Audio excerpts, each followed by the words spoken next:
All right, everybody. Welcome to Coffee Talk, where the people that provided you, that have been on site all week long, providing you all the content for UFC 244, sit down and just have a little casual chat over some coffee and water.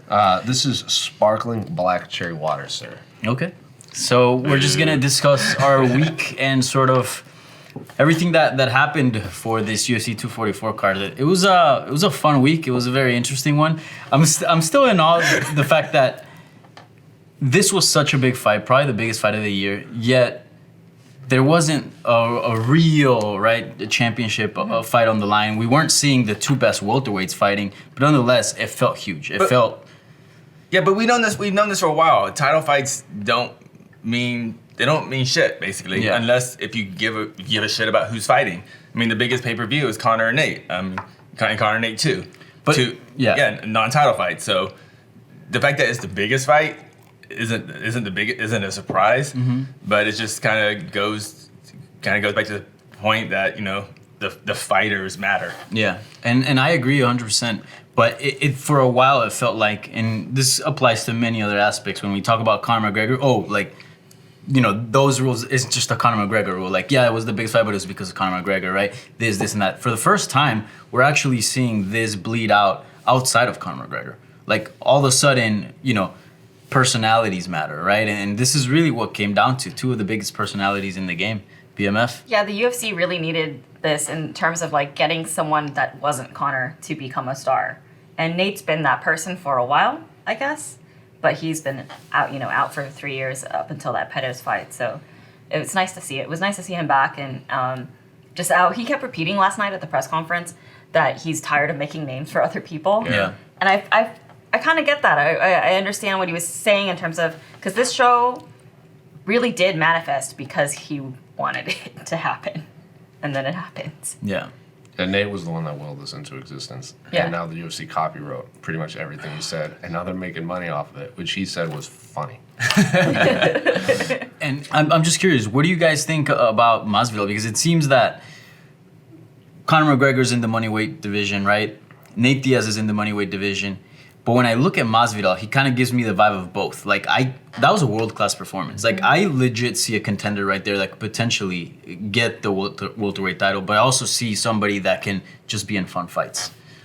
He's in a weird two dimensions, it feels like. I mean, Masvidal's performance, definitely, without a doubt.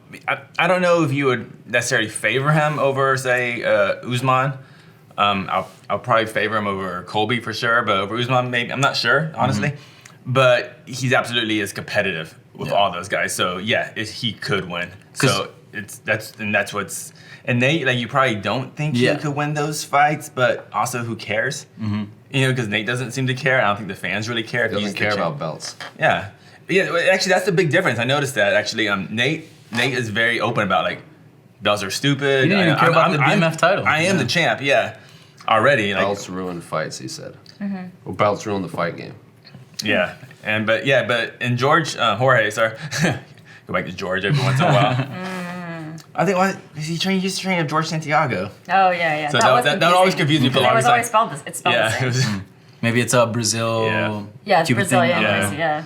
They still say George. But Jorge, he seems like when the idea of the rematch came up, he kind of was a bit dismissive. Didn't you feel? Jorge? Yeah. I think obviously in the octagon, when the fight was waved off, I think he was 100% we'll run it back. Let's do it.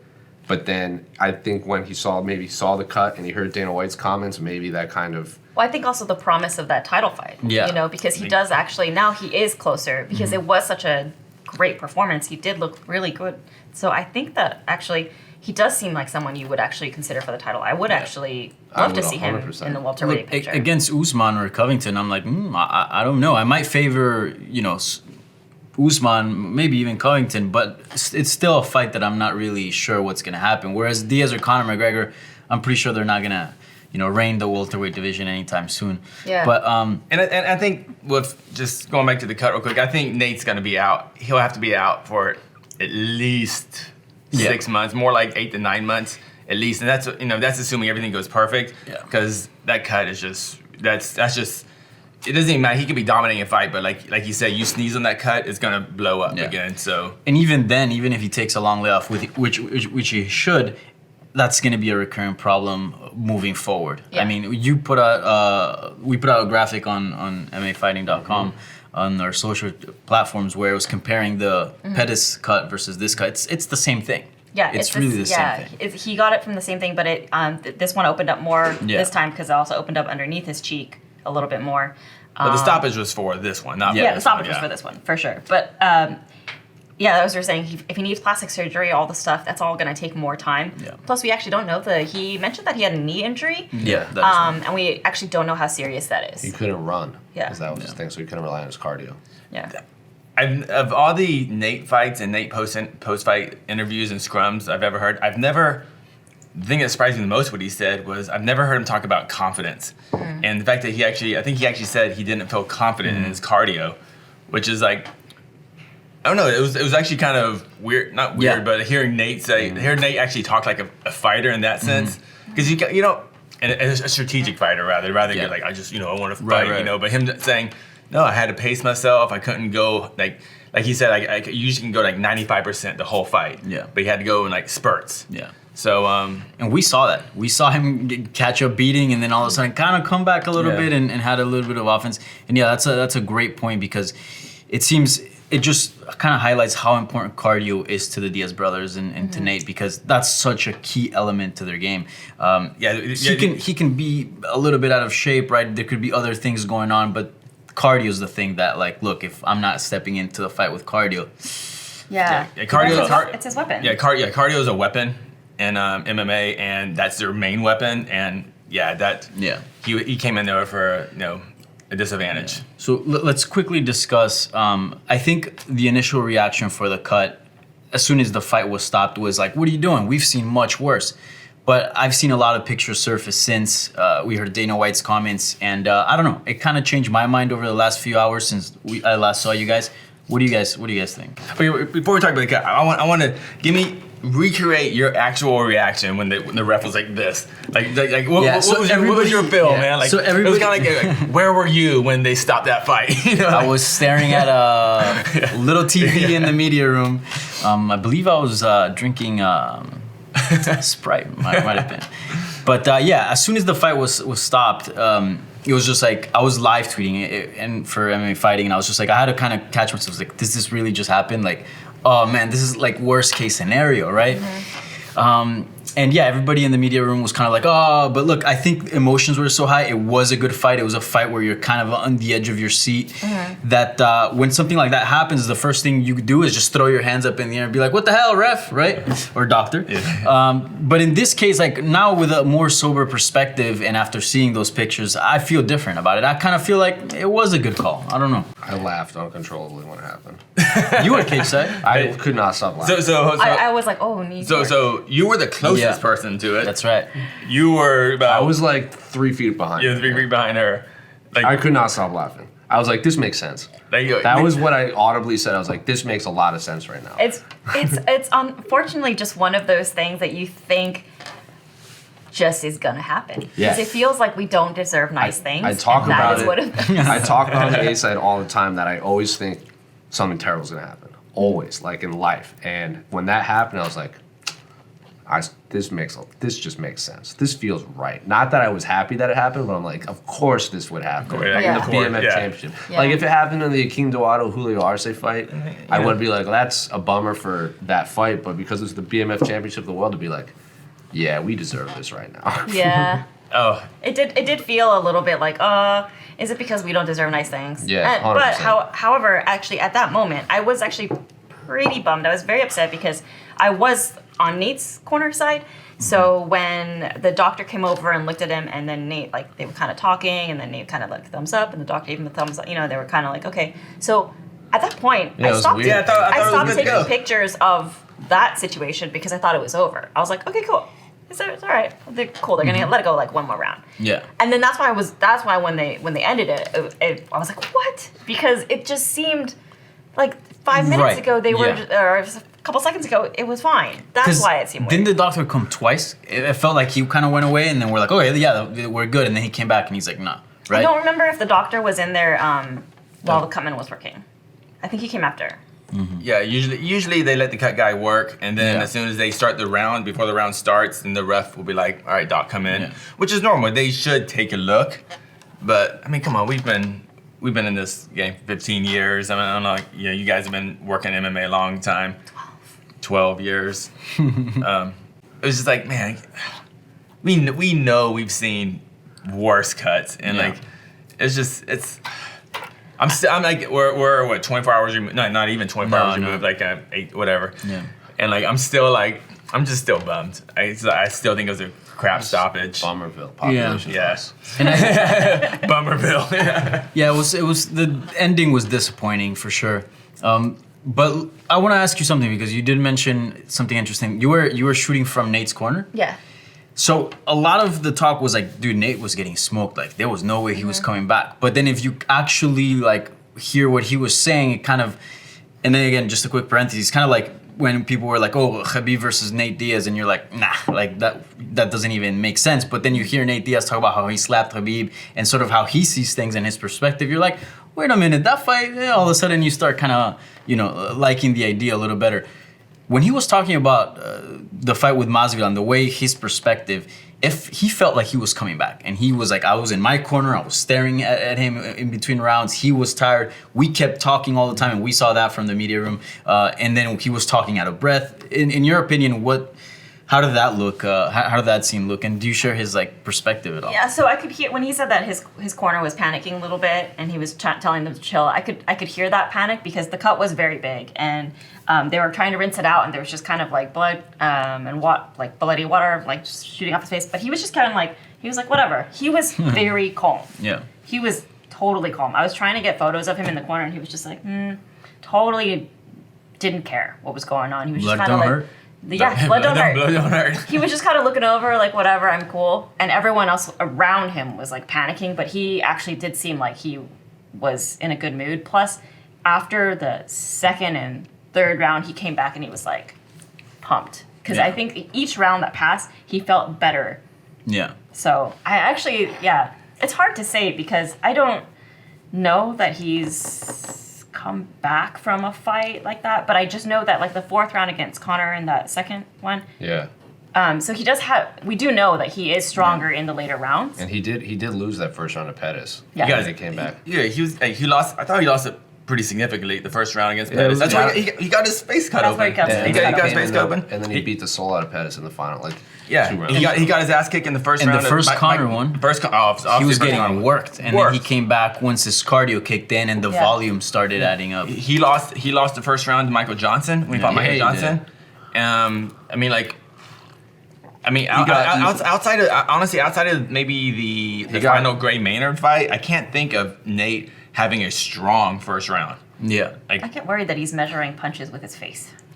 He's making $1 million paychecks doing that, so it's The last, you talking about the last Gray Maynard fight when he The- TKO'd him against Yeah. Yeah. Yeah, that was the first. That's walk away. like really the only time I really can recall Nate coming out like guns blazing. And that's one of the things against the Pettis fight. He knew when he was coming back, like, sure, his brand is big, but he knew a win was important. So he made adjustments in that camp for him to, like, be strong right off the bat. Yeah. And everybody acknowledged it. Even Masvidal was like, well, I'm surprised that this dude's swinging this often and this hard that early.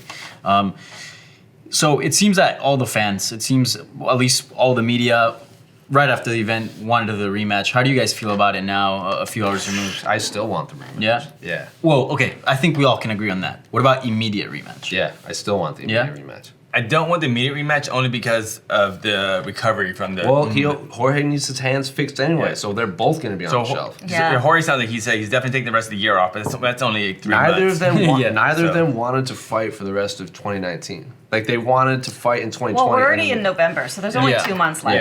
Yeah. And the supposed Conor pay-per-view is January 18th. None of them will be ready for that. Neither of them. No. Yeah. But I think you could throw enough. They could throw enough money at Jorge for that. I mean, Well, you it's- can throw enough Oh, money yeah. on Jorge to 100%. fight anybody. yeah. Yeah. Nate actually can't make that fight now. There's just no way. No. There's Especially with the possible knee injury. Yeah, and that so Nate's out of that running. So possibly Jorge. Well, Jorge said after his Ben Askren fight, he didn't want to fight for the rest of the year. Yeah. He wanted to take July through December off to heal his hands, and they made him a huge offer, so he fought in November because they needed someone. Yeah. So this fight probably wouldn't even have happened if they didn't need in 2019 if they didn't need a headline for MSG. So if Jorge fought with two badly injured hands, he could be on the shelf for the summer too. Yeah, because we actually don't know. People were like, the I'm extent not of it. fighting. I need to fix both of my hands. So if he needs to heal his hands, Nate needs to heal his eyebrow. They could be on the same timeline in terms of coming back. They could be, but also I think that the welterweight title picture is gonna maybe play a factor. Yeah. Because that's actually timing wise would be perfect in terms whoever wins in December. That actually makes sense International for Fight Week. kind of a defense, and the International Fight Week would be the next defense of that title. Yeah. Can we more- just agree that the rematch should not be anywhere near New York? Yeah. New It should Jersey. be in San Francisco, the new arena. That's what we were talking about. The Warriors arena. Look, I've been dying to see an event in Miami, and look, Jorge is the BMF Yeah. champ. That would be cool. Take it That to would- his yeah. home city. He's the 305, and I feel like something that's not talked about enough is that Miami has never had a fighter, like a big name. Like Yoel Romero somewhat fits that story because he's obviously achieved a lot, but I feel like is more of a Cuban fighter than he is a Miami guy, right? Like Masvidal grew up in Miami, so. I guess. I would say yeah. Kimbo, but for higher success. Right, Yeah, yeah. more. And it would come full non-novelty. circle, starting to fight in backyards of Miami to actually Yeah. like headlining an arena in Miami. I feel like that would be really Is that nice. arena nice? Yeah, It is No. nice. the Miami Heat. Yeah, just traditionally they American haven't Airlines had a lot of Arena. Yeah. events in Miami because Miami's one of those markets that like there's Like so much. like San Diego. Like San Diego, there's just too much to do Yeah. in the evenings. So people Yeah, there's a don't, lot to do. so people don't usually like go to events. Yeah, because there's other things to do and the weather's nice. So why would you be indoors? Yeah, But I actually think that this is something that would bring people out. I think so too. All right, really do. so we're in agreement. Next summer rematch Miami. So Miami 2021. sounds good to me. Yeah, What- so we'll you just said plan next for them. summer? Yeah. Let's discuss Darren Till's move up to the middleweight division. It was an interesting one, and I think everybody was worried about him, right? It seems going up, against Kelvin Gastelum, people were advising him like, look, this is not a good idea. Like, yeah, good idea to go up. Facing Kelvin Gastelum in your first fight, maybe not the greatest. Now that we've seen what happened, he got a victory, a split decision win. How'd you guys feel about his middleweight debut? I actually thought he looked great at middleweight. Yeah. The only thing, my concern was like, usually I like to give credit to the winner, but in this case, I did wonder why Kelvin seemed so reticent. He just seemed kind of like, He was off. Lethargic. yeah. I don't know if maybe that weight cut was really bad because he did not make weight. I'm curious that. So But I think it's fine. Ow. I see what you did there.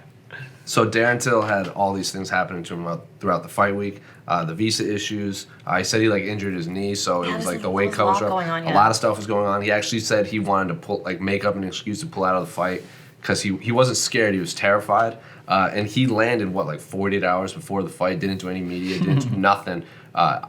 Kelvin didn't know if this fight was going to happen. So Yeah. I have to wonder the closer it got to the fight if Kelvin was like, this isn't happening. Yeah. They were at 72 hours before, he still wasn't there. Maybe he just mentally checked out, and then when he landed, it's just hard to get back into fight mode. Maybe that's why he missed weight, because he stopped taking it seriously. Because if you're preparing for a fight and the fight might not happen, like it happened with Robert Whittaker. Like the fight didn't happen. That was they even weighed in and everything. So Yeah. maybe he's just this Yeah. is too much right now. Yeah, especially for Kelvin since he's kind of gone through that situation, in some ways. And the other thing I was thinking about was you were saying just not knowing whether the fight's going to happen. I remember Daniel Cormier saying that when he had to fight Anderson Silva instead He had a hard of John time. Jones, he had a really hard time just getting the motivation back Right. up. Because Yeah. he was just like, I know I'm fighting a legend, I'm still getting to fight and all this stuff, but there's something, he had prepared so hard to fight John Jones, and just that mental You're thinking about Just another the, human. the switching of the lanes. You're thinking Yeah. about one person for 11 weeks. Yeah. And then 72 hours before, they're like, nah, someone else. Yeah, so for Kelvin and for Darren, both actually, they both had this kind of uncertainty. Is this going to happen? Is it not going to happen? So that kind of just plays into your energy level as well. Yeah, for sure. And so I think that definitely affected the fight. So it's hard to like judge it. I don't think that Darren Till made a mistake in going up to middleweight. I think that's the best move for him. Yeah. Well, I think the mistake was like, is that the right opponent? Yeah, I think that's what people are really concerned about. Well, no, because he's already fought. He's already fought for the welterweight title. They've already fast tracked him. They've already decided that, I guess he should be at a certain level. I do feel they rushed him through that, but at the same time, It's not his fault they rushed him. It's not his fault. Everyone kept saying he made a mistake fighting Kelvin. I don't get that argument at all because that's not his mistake. They offered him a guy that just fought for. What he's gonna say no? And like he beats this guy, now he's in the top 5 all of a sudden. There's no way he would turn that down. If anything, the coaches should be like, hey man, like take a step back. But I don't blame Darren Till I think that's also the promotion because it's clear that they see something in Darren Till, right? Yeah. You're not gonna be a co-main event. You're not gonna be getting these type of spots if they don't believe in you. Yeah. And we saw how Conor came up in the UFC, and it was certainly a much more. Don't get me wrong. Every time you step in the octagon, you're taking risks, but it was a much more careful approach. Whereas Darren Till was like, all right, 185, Kelvin Gastelum, where he just had the craziest fight with Israel Adesanya. And then who did Darren Till lose to a welterweight? The champion, and then Jorge Masvidal, who is the fighter of the year. It's not like he's losing to bums. But he also didn't lose those fights. He got crushed. Right. That's why when you see something like that, you go, okay, let's take a step back. Instead of fighting the top 5, maybe the top 10.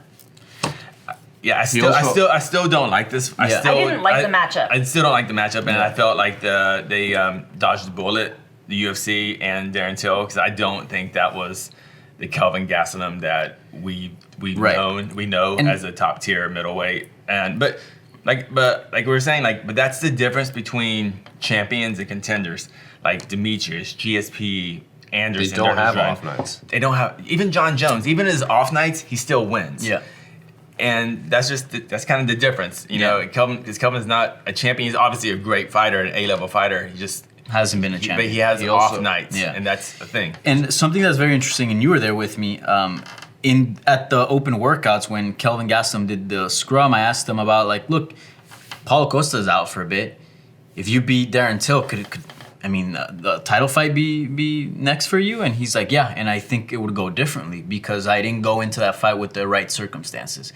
And it was very seldom the way he threw that. And I'm like, wait a minute, what do you mean by the right circumstances? What was going on? And he's like, some things, but that's all irrelevant now. It's a guy clearly that doesn't make excuses. So I wonder if he was 100% coming into this fight too, because as you said, he did not look like himself. Yeah, he didn't. We've seen these type of performances from him though when he fought Neil Magny in Mexico. That was a 5-round fight, if I remember correctly. That you forgot that fight even happened, right? I know you told me about it. What they fought? That fight wasn't great, and it was in welterweight, and that was when Neil Magny had strung 7 wins in a row before losing to Damian Maia, and the one before Damian Maia was over Kelvin Gastelum. We've seen this before from Kelvin. I feel in a couple 3 years from now we're gonna go, hey, Till should fight Gastelum. We're like, they already fought. I'm like, what? I don't think we're going to forget the fight. What do you remember from the fight? It's just, I don't think we're going to forget it just because it was on a big card. And it was the Kelvin Gastelum, Neil Magny was on a Mexico City fight night, the same night Miguel Cotto fought Canelo Alvarez. Do you remember who else was on that card? What was the co-main for Conor Nate?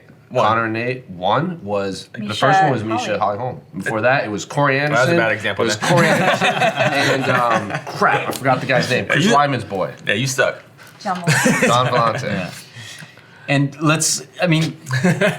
Darren Till's move up to 185. I don't know if you guys feel the same way, but I'm super excited for it because at 170, don't get me wrong, there are some fun matchups, but it seems it's very wrestling heavy. If you look at the top, right, Kamaru Usman, right, Colby Covington, there's others as well. But if you look at 185, the people that are dominating 185 are strikers, right? The former champion, Robert Whittaker. Now we got Israel Adesanya, Paulo Costa, who's the next challenger. Then you have a Cuban boogeyman just walking around. That's the only outsider there. Cuban boogeyman that doesn't use his wrestling. Exactly. Yeah, he doesn't actually. Yeah. So Darren Till, it's clear that he's a great striker. So I just think he's a perfect fit for the styles I don't think that populate 185. It's definitely his division, and he'll just like you had asked Kelvin earlier if he had felt like he was ready for middleweight, and at first he wasn't. Yeah, it takes some time, and Darren Till will get to that point. He's just trying not to he had mentioned that he was trying not to bulk up too much, so that he wouldn't make his cut too difficult.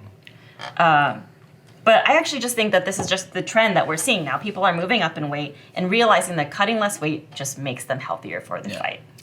And also, I think the judging has got a bit more sophisticated, and now we are actually seeing wrestlers who are just holding people, not winning the round. And I think that's giving the smaller middleweights more, or I guess welterweights going up. It gives them more confidence to go up in weight now.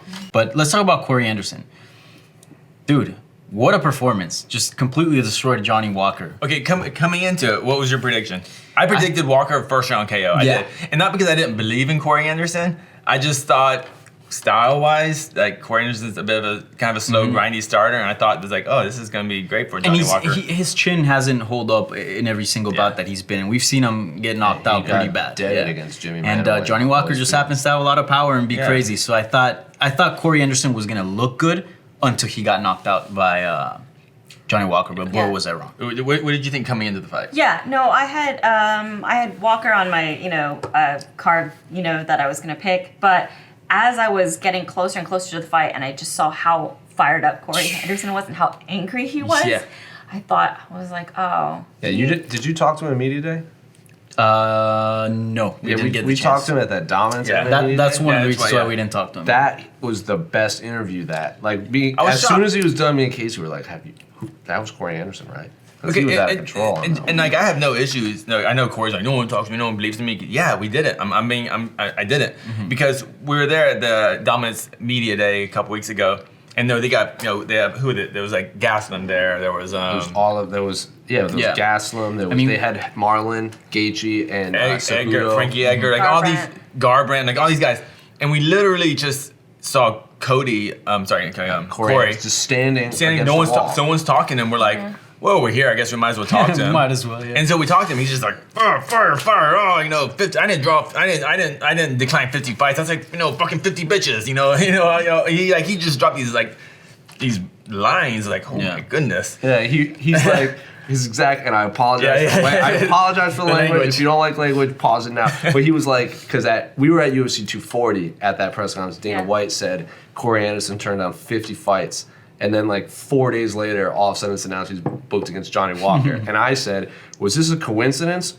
Or was he just trying to get you to fight Johnny Walker? And he goes, he just wants me to get me to fight Johnny Walker. And I didn't turn down 50 fights. That's like me coming back from summer camp and saying I fucked 50 bitches. But in reality, I fucked the same one 49 times. And now it's the 50th. I turned Johnny Walker down 49 times. And now we're fighting the 50th time. So that's what he said. It was very aggressive and very angry. But that was the most. He's an angry man. And he turned it down simply because it was someone behind him. And and every fighter wants to fight someone in front of you. And of course, like, and it's not only that it was behind him, but it's a dangerous guy that's behind him as well. Yeah. And he said he's like, the UFC wants me to lose. They're not, even if I win, they're not going to give me a title fight. And they want Johnny Walker to beat me, and then he's going to all of a sudden go from like 11 to 5 and then fight the champion. So I know what they're trying to do right now.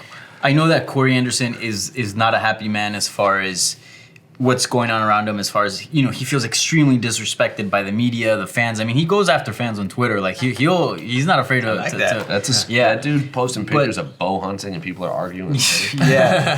But I gotta say, this whole experience that he's been going through that's not really good and he feels very angry about, it's been so good for him. Yeah. It's fueled him. Like we talk about, for example, Rory McDonald having that anger that's fueled him.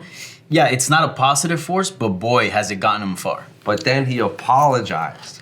But that's part of it, because it's someone that's conflicted, that's dealing with all this anger. But at the end of the day, he's at heart, I feel like he's I'm okay he's a with good him guy. apologizing because same here. his beef wasn't with Johnny Walker. His beef isn't with the other fighters. His beef is with the UFC. With his situation, Yeah. It's just someone His that's really perception. frustrated. Yeah, I think he felt bad just as a competitor to trash Johnny Walker. I think that's what it was more about. But I think, that anger ain't gone. He ain't gonna, But are you sold? I'm sold. Are you sold? I'm sold. I actually John would love Jones Anderson has to happen. In my opinion. now I want to see it. Because I can see that conflict. Yeah. I can see them back and forth. And also, I like the fact that John Jones is kind of dismissing him. I want to see it even more because it's like, all right, well, clearly they've been dismissing this guy and he's been proving everybody wrong. All right, let's see what's up. And I think, 2 days ago, I didn't think that was a competitive fight. The Corey Anderson I saw yesterday, dude, I don't know. He's turned a corner. There's something different in his style, you know. Remember the last time Dana White said a fighter wasn't a needle mover? Who fought and he fought in the main event? Yeah. That same card. So it seems we're all on board here with John Jones, Corey Anderson. I don't really care if it's Corey Anderson or Dominic Reyes. I like both. I don't think it fights. should be Reyes. I'm not. I don't care which one it is. I don't think it but should be Reyes If you as well. ask me what I would like, I would choose Corey Anderson. I would but choose if- Corey Anderson. Yeah. Yeah, over so Dominic would Reyes. I. Corey Anderson is an older fighter. He's been putting, a massive amount of work. So it kind of feels right that at this stage of his career, he gets the title shot.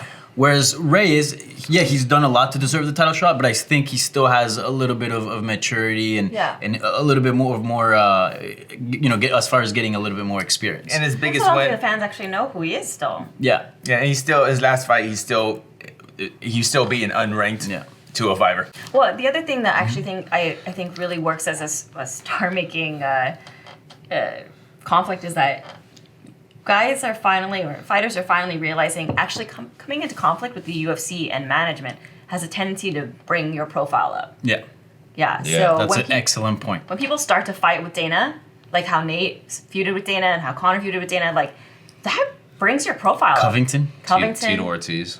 Like that brings your profile up. Fighting with your boss is like the oldest. Stone. Like look at who's the most Story. popular wrestler of all time, professional wrestler of all time, Stone Cold Steve Austin. Yeah.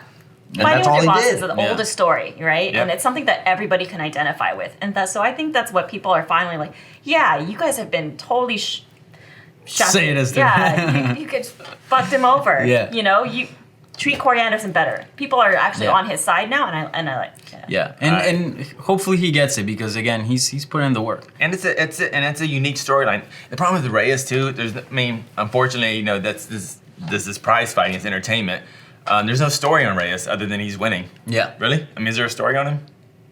No. I mean, I like that he's an IT professional, but that's just because I'm. Yeah, that's how. Yeah. That's true. That's what I was about to say. That's what they're gonna But sell. Corey, yeah. Corey's got a story. Corey's got a story. They can sell it. Yeah. So let's see if Yeah.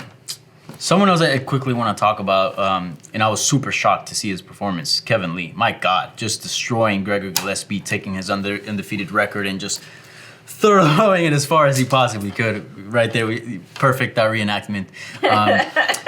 My God, he really needed this win, man. He really needed it because his back was against the wall, and it almost felt like a lot of people were saying he was just hype. Like he talked his way into a title shot.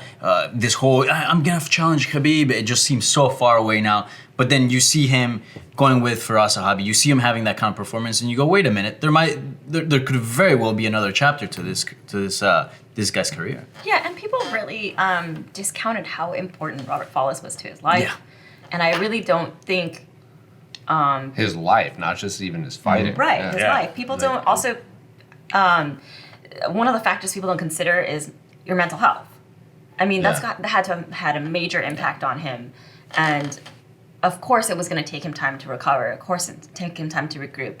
He had to find his new camp. He had to find a new coach. He had to find a new mentor. So that's a lot to go through. Yeah. that knockout, dude. Like, great job on the UFC production with the the little GoPro cam on all the announcers and Megan O'Leary doing her and I think you see Mick Maynard just like Oh, I loved Joe Rogan's reaction. Yeah. He's just like, Joe's like, he's like, wait, did this happen or the edibles just like really going hard? I don't know. And like, it was just like, that was like the perfect photo for a meme of these edibles ain't shit. 30 minutes later. And then they kicked it.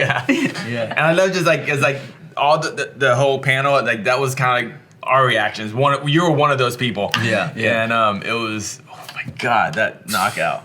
Beautiful. That was my just- reaction too. Oh, you got a badass photo too. Yeah. Foot to the That face. whole, Okay, she had the whole insert sequence. photo now. Yeah. you are looking at a photo of Esther Lynn, ladies and gentlemen, at this very moment. Is that the best head kick knockout since Holly Holm over Ronda? What the left head kick? Yeah, I think that one, the Shevchenko eye one was obviously. That one was That's really the one good. I was missing. Yeah, I knew something was There was Shevchenko eye. there. We Shevchenko talked eye. about that on the post-fight show. We couldn't think. And I was like, There's nothing one. comes to mind. Yeah. when freaking Yeah. Valentino Shevchenko. That Jesus. decapitated. Yeah. that's right up there as far as like a high level performance. Against a top contender too. There've been championship good bout. knockouts and the kind of lower prelim fights, Yeah. but as far as like high level fights, and especially in the storyline coming to that because like who saw like. that was like, ooh, who's going to wrestling? Yeah. I was like, it might be like, I think Kevin Lee's gonna take him down and get I better didn't- top control. You know, like he'll win. Yeah. Like I didn't who's think- like, When it's two wrestlers fighting, Yeah. Like- it's never about the wrestling. All I can remember Right, is yeah, when Matt but like, Hughes fought okay, Koscheck, you're as it turned out. Esther, you're completely right about that. But then it's not about the wrestling. But then it becomes about shitty striking and boring Yeah. striker. And it wasn't. That was not shitty or boring. That was Yeah. super They were cool. throwing Yeah. heat for like that Yeah. whole fight. Kevin Lee is a complete MMA fighter. I mean, Yeah. he fought for a championship, interim championship against Tony Ferguson. Mm-hmm. He looked great against Tony before he got submitted Yeah. from the bottom, and he had like staph on his chest and all that stuff. And then he came up short to Iaquinta, but he beat the soul out of Edson Barbosa, Mm-hmm. which he said was kind of sad. The last time he heard Robert Follis's voice in his head, and he was talking to himself during the fight. And I wanted to ask him like, when did that end? But I didn't get the opportunity. Yeah. So, I mean, he fought for championship, and we're talking about like Johnny Walker and Darren Till getting kind of thrown into the deep end. But Greg Gillespie, who did he fight last? Yancy Yancy. Medeiros. Yeah. And before that, it was like Vince Pichel. Vince Pichel, if that's how you Yeah. pronounce the name. Like those guys weren't ranked, and all of a sudden they're throwing him against Kevin Lee, who has fought for a championship and beaten top contenders.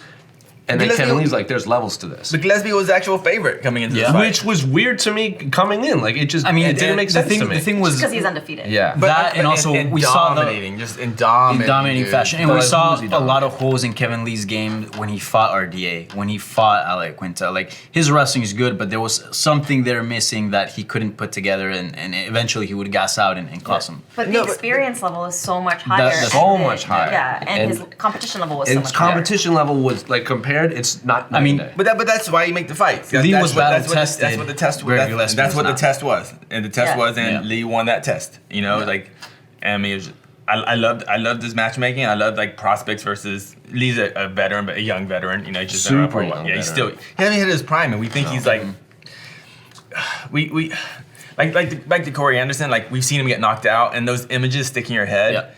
And that's it. Kind of, and it really messes up your analysis sometime of what's going to happen. Yeah. And I think Your perspective your on, perspective, yeah, the because- entire fighter's because career. you think that those 4 minutes of their life that we saw, like, oh, that's the rest him, of their yeah. career. Yeah. But it's not. It's Everyone not. reinvents themselves. Like, look at Justin Yeah. Gaethje. Gets crushed back-to-back fights, and now he's absorbed less strikes in the last 3 fights than he has in the first round against Michael Johnson. Yeah. Does Gillespie come back a better fighter? Yeah, I mean, Is he? Are we going to see him in the top 10, top 5? Is he? I Not think top so. five, I think not when you look next at his year. You don't think so? performances, Eventually, maybe. eventually, Well, yeah. not directly, but I mean, Yeah. like, you know, Yeah, I think so. Is I this mean, a- he's such a good wrestler. All he has to do is clean up his striking maybe a little bit more. And Yeah. I think he could get there. Look, and he's only now 11 fights in. That's nothing. And fighting in Yeah. the UFC, I think he has what it takes to And this is get the to the first top. time he's really been hurt. Yeah, hurt bad. but Yeah. He's not like he was taking damage the other fights. Did he? That's true. Did he even? I have to see the fight again. Did he even? Did they even engage? Did they even clench? Did they even like? Or was it strictly? No, it was strictly, Yeah. strictly Boxing. fighting. He was Boxing. throwing some. Yeah, they were throwing some that, heat. That Yeah. uppercut that he like he Right, threw an Kevin Lee uppercut got that hit. missed. Kevin Lee got Yeah. hit. It's like, I just, I really wonder why. I mean, I guess when Gillespie, when he feels like, speaking to the media, it'd be Yeah. really interesting what the game plan was. Was he? Oh, once he Well, hits see, me once, then but the thing- okay. But that- it was, yeah. But that's Gregor's thing is there is no game plan. Like he will never like. I've interviewed him before. I was at his fight against Vince Pichel in Utica, and he will absolutely not talk about his opponents. He doesn't watch tape, and he doesn't care what they do. The coaches do it, and the coaches get him ready. But he doesn't go in with a game plan whatsoever. Like that is his thing. He won't even look at his opponents in the eye. He won't talk about them. He won't think about them. He just focuses on himself. that was his thing last week.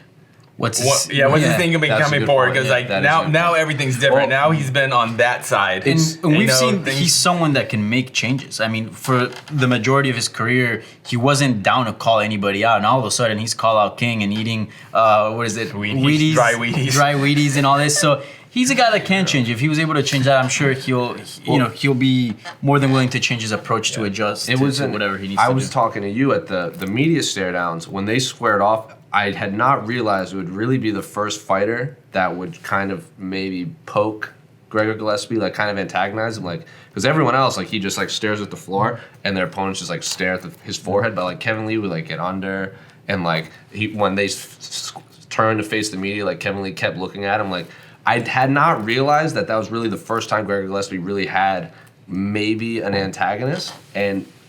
It was just weird to think about. Like I'm like, yeah, he's a great fighter, but he's never had a rival Yeah. like that. On our last topic, crystals. What would you like to know, Casey?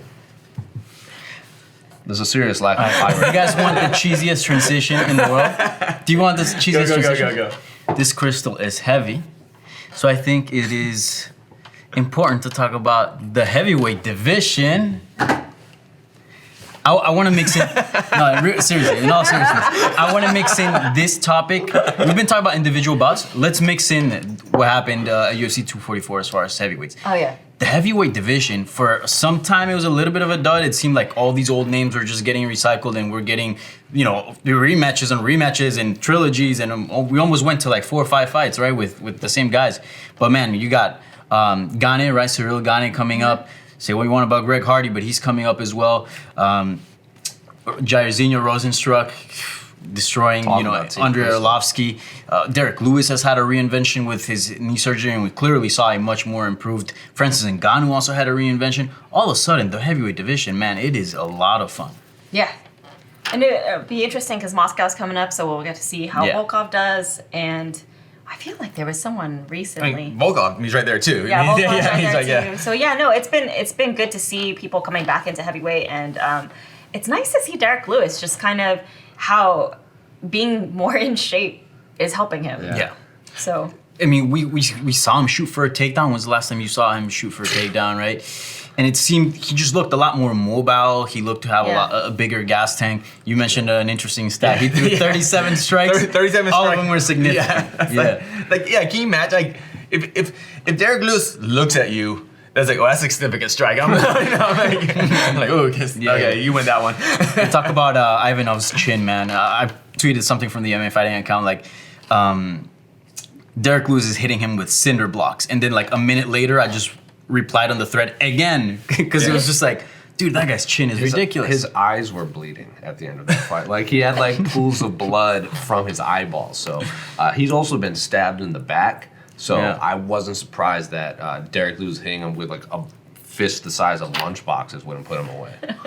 What do you think's next for Derek Lewis, man? I mean, did they want to do the rematch with Francis Ngannou? Honestly, I feel like that's a thing. I feel bad for Francis. Like, he deserves a title shot. Yeah, but he deserves it, but he doesn't want to wait. He He doesn't. He's like, I want him. He wanted to fight in Moscow. All right. Yeah. Okay, I wouldn't mind book that it. only because they need to run that back just so that people stop thinking that was the worst fight ever. Yeah. Yeah, because that original fight, Lewis versus Ngannou won, maybe the worst heavyweight fight, at least like a main event. Like, It was the co-main event. Co-main event. Yeah. Oh man, but that was just like a series of like unfortunate events, Yes, Francis basically having a mental breakdown coming out, and then Derek Lewis having a bad back, and just like, all right, hope he doesn't hit me. And Francis, I think France wants to write that shit anyway, because he lost. Like, people forget Francis lost that on the judges' scorecard. So if there's a fight he would want to run it back, I think that would be one, just because he wants to erase that L. But Curtis Blades called out Derek Lewis. He's like, I'll fight, I'll take. He's like, you thought Daniel Cormier whipped that ass? Like, I'll do it faster. So Curtis Blades is I don't even think you mentioned Curtis Blades when we were talking about the heavyweight division. He's uber impressive. And it's interesting because I really do want to see that Francis Ngannou Derek Lewis fight, because as you mentioned, Francis Ngannou came in with a lot of issues that were just mentally, he just wasn't in the fight. And we knew that Derek Lewis had some back issues, but it looked like he was willing to engage, and a lot of hate was directed towards Francis Ngannou and not Derek Lewis from that performance. I feel like given where they're at now, Ngannou with all the confidence in the world right now, and Derek Lewis with a nice, healthy knee and a good back, I don't want to jinx it, but that's a fight. But I think I want that fight to happen. I still think Derek Lewis is going to fight Greg Hardy next, regardless of the performance. Win or lose. I wouldn't mind seeing that either. He wants to fight that guy so bad. He was talking about fighting him before he was even in the UFC, because Derek Lewis's history, and he wants to fight individuals who also have that history, but on the opposite side. He said that all that stuff about Travis Brown that kind of put him, that made him all popular, and so I think that fight will happen, win or lose, because he said he would be paying attention to that fight, even if he's not awake. He said, if I'm awake and sober, I'll watch, but that probably won't be the case. But I'll go back and watch it because he wants to fight. He goes, what's his name? George Hardy? I'll fight that guy. Yeah, I guess Volkov, Hardy, and the Stipe DC rematch. Is that No. official? It hasn't been official, but both Overeem, fighters, like, I believe, said that that's what's next, and Dana said that's what's next. Overeem. I don't think it has a date yet, but Yeah, when they got that just Overeem still needs an opponent. Overeem. Oh, yeah. and Jairzinho told us in the I'm- scrum that I'm he's down down for for that. That sounds Oh, like it's gonna be on yeah. Overeem if he's gonna accept that because I think that's- Overeem would take That's it. a much different matchup than Walt Harris. Yeah. Yeah. I think Overeem would take that fight though. He's a guy that's even when he loses, he says he wants to get right back in because he just likes to compete. So who did he fight on the Beijing card? Who? Overeem. He was like the Cormier. Was like Sergi. I can't remember his Yes. last name. I think can't remember. I can't pronounce Sergi, his yeah, name. you go to Sergi. it was yeah. like the guy's. It was like the guy's UFC debut. Yeah, and and Overeem he had still- been killing it outside of the UFC. It seemed like this was it. Like Overeem, it was nice meeting you. Here's your run as a this contender. Russian Next thing you know, knockout artist, he and Overeem. And Overeem's back. He's I like, also alright. think I read somewhere that that's the biggest disparity in fighter pay, because Overeem made like $800,000 and Sergi made like a free 20. a Reebok fight kit. Yeah. So and it was in Beijing, so no one watched it. It was like the co-main event for Curtis Blades and Ngannou. So Overeem doesn't really have an issue taking. He wanted to fight Francis Ngannou when Francis Ngannou was on the still rising. He's like, I want to fight Francis next because that's the guy that everyone says is the next big thing. I want to test myself. He gets knocked out and he goes, fair play to him. I just want to fight again, and he did, and he won. Yeah. So I think Overeem would take that fight just Yeah. for the competition. Plus, both of them have they're like long kickboxing records. So like Oh yeah, the the kickboxing. a Yeah. lot of kickboxing record. I believe both of them have trained with Tyron Spong in the past. So the stories there. I'm down to watch a glory fight inside of an octagon. I'm Yeah. down. Sign me up. With tiny gloves. Tiny gloves Overeem's gonna take in it a down. tiny octagon. tiny octagon. maybe, yeah. Yeah. It just seems the heavyweight division is just a lot of fun right now. It kind of sucks for Francis Ngannou, but I mean, we have to see that trilogy fight. It just has to be booked, I think. Yeah, actually, I think overall, I feel all the divisions are kind of like recovering from. Stagnation. Yeah, there was kind of like when Conor came in and kind of decided he was going to go for multiple belts and all this stuff, and like things just started that kind of attitude like split into the Yeah. other divisions. Yeah. So everything was just kind of slowing down, Yeah. and so now we're finally seeing things pick back up, and it's And good. It really Yeah. makes you appreciate champions like Max Holloway and John Jones. Yeah. Who are like, I'll fight Or next man active, up. Yeah. Yeah. Or Yeah. and now, You but say, now you he's say and John Jones? well. John's saying the last few fighters John Jones have Staying had. in their division and Yeah. Oh, just okay. winning. not trying to bounce around. Yeah. Yeah. Well, John Jones. I mean, I think the old John Jones. I think this new getting money. Sure. John Jones is slightly Sure. different, but we'll see. Well, I'm saying like his last 3 fights have all been against the number 1 contender at light heavyweight. Like regardless of whether he'd make money. Like you think he was thinking about making money against Anthony Smith? he's making money. Yeah, He's not. he's making money, but now he wants super fights. Who Right. knows? Yeah. So someone else I want to talk about because we completely missed them on our post-fight show. Even when we were like, "Oh, do you have anybody you'd like to highlight?" Stephen Wonderboy Thompson, he's back, right? What a vintage performance! Destroying Vicente Luque, who everybody thought that was going to be like the next guy. He could be, but just not yet. To me, it wasn't a vintage performance. It was like almost a more aggressive, Yes. new. Like Yeah. I don't want to say angry because I don't know if Stephen Wonderboy 'Cause he ever was going angry. forward. Yeah, it was, Yeah. but it was like he was Like like. Angry and Stephen Thompson, those two don't. Yeah, don't yeah. mix. It's just he's. Even how afterwards he was like, "Oh, I was hoping to fight Masvidal or Diaz, so he Yeah. could be the nice guy versus yeah. the mean guy." I was just really impressed. I was like, because I figure, because his game is so very fast reflexes, fast twitch.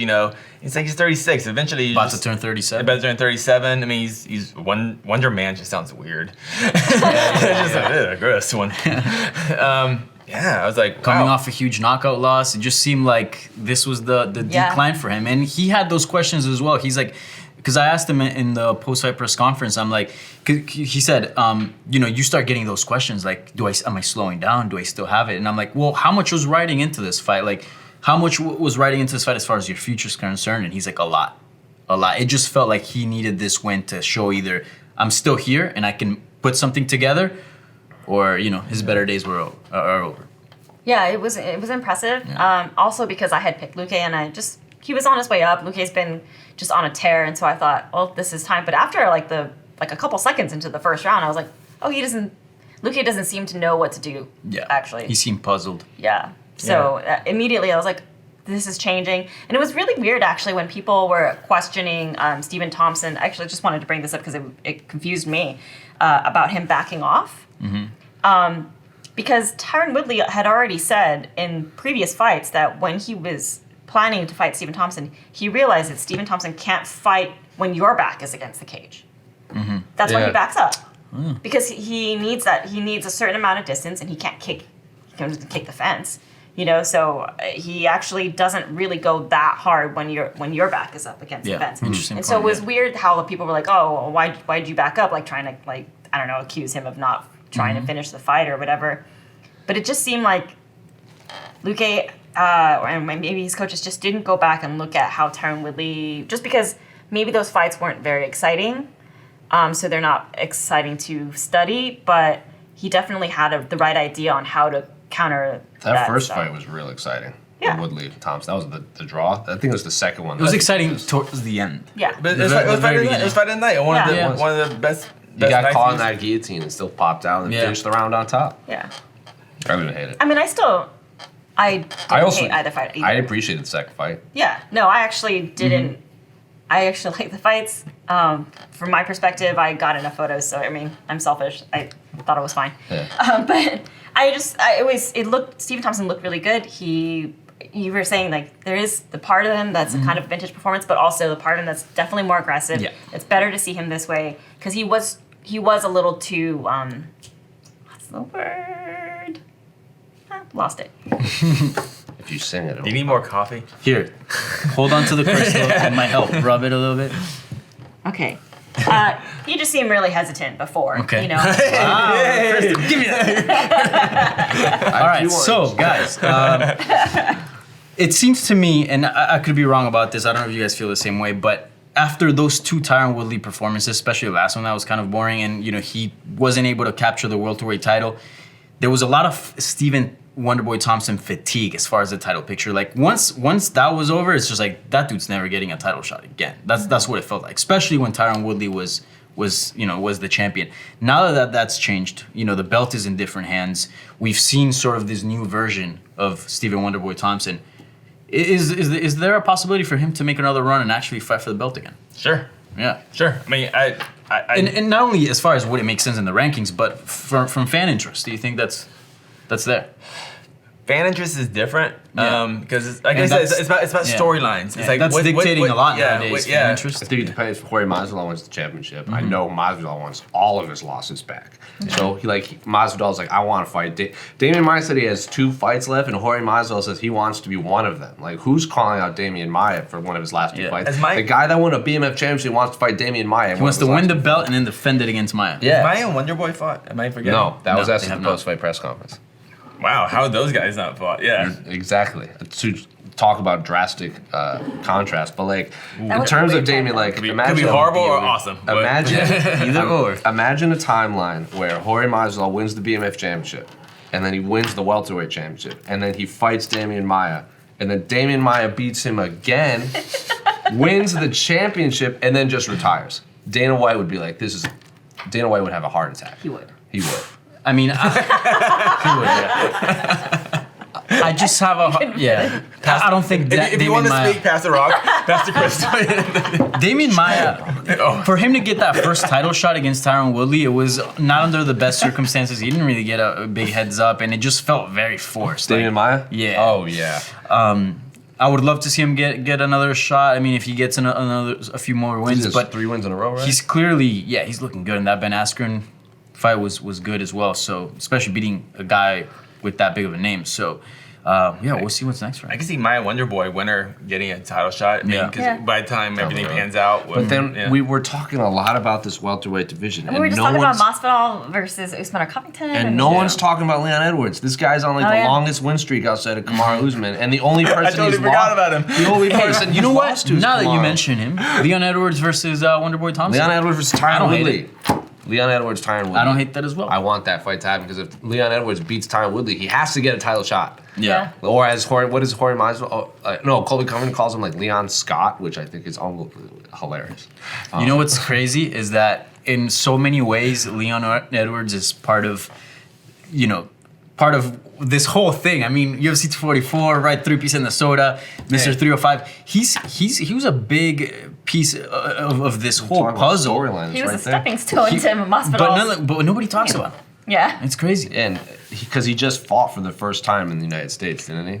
Or like in a long time. What he last fought was against. He beat RDA in San Antonio. RDA but in San before that, Antonio. didn't he fight Kamaru in the States? We have, I think it was. And that was his last loss. So Just left elbow Larry, as he calls himself. Fans haven't gotten behind him. It's because he fought in the UK for so much. Fought on those early morning cards. So did Till. Do you feel like he almost has to take? Well, I mean, it's clear I mean, look, I respect every fighter that gets in the cage, and you go about your business as how you want to go. He needs a about it. Corey But Anderson performance. That's what I was just gonna. Not only Corey Anderson performance, but Corey Anderson attitude. Like He it needs feels. to get angrier. It feels like, look, Corey Anderson was in the same situation where picking up wins, not getting attention, and all of a sudden he is. It almost feels like he has to do that, right? It sucks, but like. Well, and honestly, he's gonna have to sleep someone in a big fight. And like he dominated RDA, but do you remember anything from that fight? Like after a couple weeks go by, I remember he won. That's about it. But I don't remember, like 10-8 hellacious beating. Not that it wasn't an awesome win, but that's just the way it Do you works. remember the press conference for that UFC London? Where Leon Edwards fought Gunnar Nelson? The whole press conference? Is it the one where Masvidal was asking for the Wi-Fi code? Yeah. Because the whole press conference, the Leon Wi-Fi? Edwards and Darren Till were arguing the whole time, and no one asked Jorge Masvidal a question. And then we saw what happened. So like Leon Edwards has literally been right there the whole time, and he's just not getting his fair shake. It's kind of it's a bummer that he's on this win streak, and the welterweight division all of a sudden has this like group of misfits that are all just like screaming at each other. Leon Edwards is like, hey, I had a bunch of wins. But you gotta like I think Masvidal said too. Like you gotta take it too. Like you gotta tell the UFC, fly me out to New York, get me in front of the cameras, put me ringside, cage side. When that fight happens, I'm standing up going, no, me next. Yeah, It's like, I mean, I hate to say it, like, and if it's out of character, it might be out of character, but like.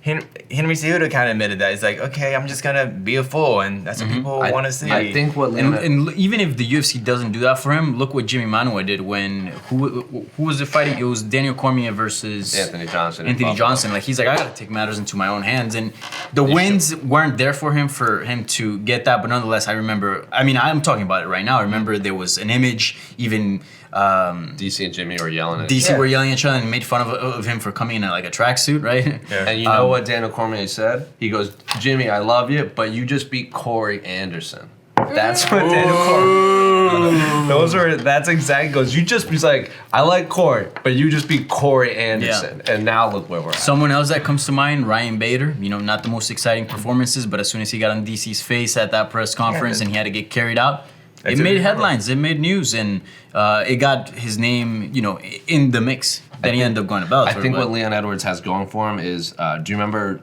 the first guest fighter scrum that Jorge Masvidal did?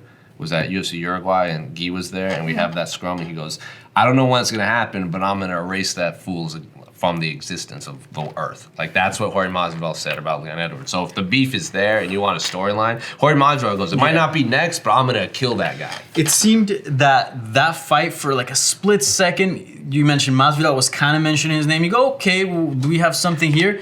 But now it just seems so far away. Right? I thought that was going to be for sure, if Kamaru fought Colby in New York City, I thought for sure Jorge Masvidal was going to be the co-main event. And then Nate Diaz was like, I'm fighting Jorge Masvidal. I was like, well, forget the Leon Edwards fight. Inject that fight into my veins. Yeah, it was just too easy for him to get passed over in that case. Yeah, There's no outcry. There was a point when that seemed like the logical next step, but in the same way that Nate doesn't want to make other people famous, I think Masvidal realized, he's like, wait, I've got more shine right now. Well, I'm 100%. lending it to Leon just Edwards. every single interview, he refuses. He calls the fool with the MAGA hat, the guy that wears the weird African clothing, right? Or says he's from Africa. The guy with the curly hair. He does not mention anybody by name and warns the media before the scrums. Yeah. do not bring anybody up because he knows the moment he inserts a name, people are going to start Googling, oh, wait, who is Ben Askren? Who is so-and-so? And not only that, but the media runs headlines. Oh, what do you think about this guy? This guy sucks, this and that. Next thing you know, Yeah. and, then there's buzz for a fight. Yeah, he did that at 241. He came back and warned everybody. And he pointed at specific reporters. He goes, don't ask this or I'm gone. Don't ruin it for your Well, friends. he'll break your camera and, He's like, and glide "Don't-" out. He's like, don't ruin this for your coworkers. First question. People are like, oh. It's crazy. It's all comes back full circle to the main event. Crazy week. What did Sean once say? Time is indeed a flat circle. Last thing before we go, I want to ask you is because at this point you guys are basically like historians because you guys have experienced so much in so many events. Something that's not being talked about enough is that for the first time, we saw a belt that's not the real world title, and I feel like because it was so much fun, it's kind of being forgotten. But it's unprecedented, and it could very well set not some ugly trends in the future, but it could be problematic, right? Or do you see it that way, or what? Or would this be just like a little point in time that this just happened and it will have no repercussions moving forward? No, I don't know if they're gonna. Something else will happen. It's the gonna be U- similar to this. You know, I feel like the UFC low-key had something in mind because even they put one on the belt. Like they made sure They it was were like, worried that people Yeah. would demand this be defended and that kind of stuff. So I think that actually they kind of stopped that. by It's saying just- 101. No. I Now think this will show them. It's there. I mean, they always, it's so funny, they're always worried about being compared to boxing, but then that's what they did for Maymac. Maymac. They Yeah, made they the did the money belt, the one-time money belt thing. But the difference there is that was on boxing's terms. This is on MMA. Yeah, so it does feel weird that they did it, but I actually don't think it's going to set off any kind of... Only because I can only imagine Masvidal and Nate Diaz competing for it. I know we had a big discussion this week about who else would be considered a BMF, or a bad motherfucker, but also I think that it doesn't really... It's weird because people are like, oh, how can you be a bad motherfucker if you've lost half your fights or whatever? I was like, but that's part of it. That's part of it, man. That's part of it. Yeah. And there isn't going to be those kinds of characters anymore. I remember Ben Folks once wrote a thing about how we're going to miss Nick and Nate Diaz when they're gone. Yeah. And we are. Because there isn't going to be that same kind of honesty in media, the way they talk to us. The fact that they just kind of say whatever they want. Yeah. They just tell us And their that's feelings. them. That's not a character. Right. It's them. It's not a character. And that's why this belt was for that. Because you wouldn't be able to give that kind of title to anybody else. And I don't actually think that this is going to set anything else off. But I could be wrong. You know what it's gonna do? It's gonna Jorge Masvidal's already, since he's won, is using hashtag one of one. That's all he's been using. I've So seen he's Jeremy gonna- Stevens been calling out for he wants to fight that belt. Mike Perry really liked the idea of fighting for that belt. So pro wrestling. Yeah. So pro wrestling. Yeah. And you It's the MMA money. fans, you guys are pro wrestling fans, you have no idea. You just don't even know. You're telling me The Rock putting a fake belt around someone is pro wrestling? Oh. Get out of here. He even had the mean. Dude, Dana even said at the presser, he goes, pop. Johnny Walker got a pop. Yeah, He got a that big was- pop. I was yeah. like, but Corey Anderson, he went over. You know, it's like, The Rock got his full entrance too. You guys weren't in the arena, right? Oh my God! Like he came out and was that the loudest it got for the whole night? Or That's a good question. it was up there. It was pretty loud. It was It was pretty loud. a lot. Yeah. It was legit. He It was also because when The Rock, I've seen The Rock wrestle like way too many times in my life. When he walks out, there's like specific lighting and color, and they have like a camera that like comes down on like I don't know what. I'm not a camera person, but it comes down on like a crane. And then it like zooms out and then like rotates at an angle and then comes back at him. They did all of that. They did showed it on the Jumbotron. It was the lights were the same, the music was the same. They had lightning on the Jumbotron, and then like he stops and lifts the belts up, and all of a sudden I'm like, they're gonna do that camera thing. And it's like, and it like zooms in. I was like, whoa, they went all out for this one. Awesome. What a bizarre night. Yeah. Epic night. All right, well, I think that does it for us here. We want to connect powers. We got through UFC 244. It was a The power of the wild, crystal. wild week, but we got through it. And Jairzinho's now on Team Crystal, by the way. We didn't talk Yes. about that. Oh, yeah. Makwan Amerikani suffered a loss. Also, Team Crystals. How do you feel about that? I mean, He was clearly not enough pyrite in his around him. Maybe needed Yeah. bigger stone. Yeah, Yeah. bigger stone. Bigger stones for He needs to link up with Jared Cannonier, man. Jared Cannonier is Captain Crystal. Yeah. Maybe unlock some of the powers to the universe. Let's wrap this out, but one last thing. Speaking of Jared Cannonier, UFC, start using the damn hoop at the weigh-ins. real? At the Oh, weigh-ins. yeah. Use the damn hoop at the weigh-ins. I I saw Yeah. way too much weight cut penis. Way too much. I was too sitting much. behind you, and I just saw you go. Yeah, the whole time after Dude, Jared Cannonier didn't give a fuck. He was just, And then he did an interview with the Submission Radio lads, and they were like, "Do you think they should have used the hoop?" He goes, "They had a hoop," and they go, "Yeah." He goes, "I don't give a fuck about that." They used the entire hoop all morning. they used it. And they're Except like, for Kelvin and Jared. Kelvin, jeez. And both of those guys did not care. It was like, I was like, there's so many By the cameras. way, These are all live. All of these If cameras the are New York live. State Athletic Commission would have used the hoop on Kelvin Gastelum, we might have not seen Kelvin Gastelum versus Darren Till. That fight still. Because how do you It still would have lean on happened. the He just hook? would have been Right, you fine. missed Yeah. weight, but yeah, it'd been Yeah. different. The storyline would have been different. Yeah. The storyline definitely Yeah. been different. Yeah. All right. Well. Now, sorry, I had to talk about weight cut penis. Sorry. Yeah. All right. With that being said, thank you for tuning in to Coffee Talk UFC 244 edition. #use the hoop.